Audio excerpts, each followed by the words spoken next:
Alors l'eau du robinet, potable, ok, pas de problème. L'eau chaude, Elle n'est pas potable. elle n'est pas potable. Ah non, elle a jamais été. C'est la réglementation. Par exemple, mais juste par exemple, quand Ouais. on veut faire chauffer de l'eau, on fait chauffer de l'eau et en général, on va commencer par mettre de l'eau chaude du robinet pour ensuite faire chauffer de l'eau. Non, ça, vous allez faire ça, mais vous n'allez plus le faire. Vous faisiez ça. Si tu remplis ta bouilloire avec de l'eau chaude du robinet pour aller plus vite le matin, Arrête tout de suite. L'eau chaude de ton robinet n'est pas potable.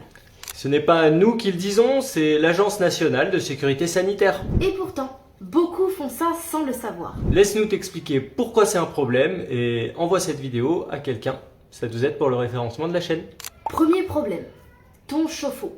L'eau chaude de ton robinet vient d'un ballon où elle stagne pendant des heures, parfois à des températures entre 30 et 60 degrés. Et ça tombe mal, c'est exactement la plage de température où les bactéries adorent se développer. On parle notamment de la légionnelle. C'est une bactérie qui peut provoquer des infections respiratoires sévères.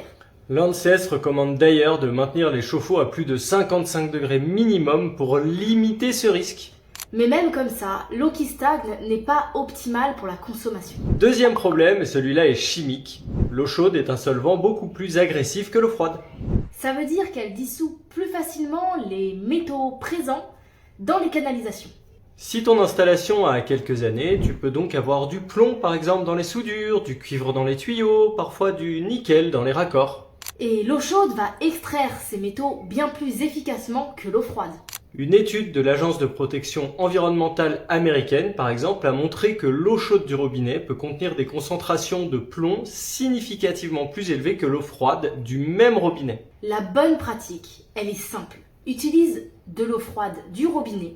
Si ton robinet n'a pas coulé depuis plusieurs heures, laisse-le couler 30 secondes à 1 minute avant de récupérer l'eau. Ça permet d'évacuer l'eau qui a stagné dans les canalisations et qui a donc aspiré beaucoup plus de tous ces métaux. Et pour ta bouilloire ou ta casserole, eau froide, puis tu chauffes. C'est un petit peu plus long, on sait, mais c'est la recommandation officielle des autorités sanitaires françaises. Évidemment, si tu l'as fait pendant des années, pas de panique.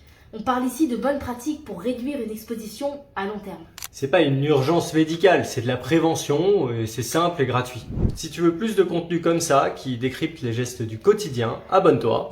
Et prenez soin de vous. Naturellement.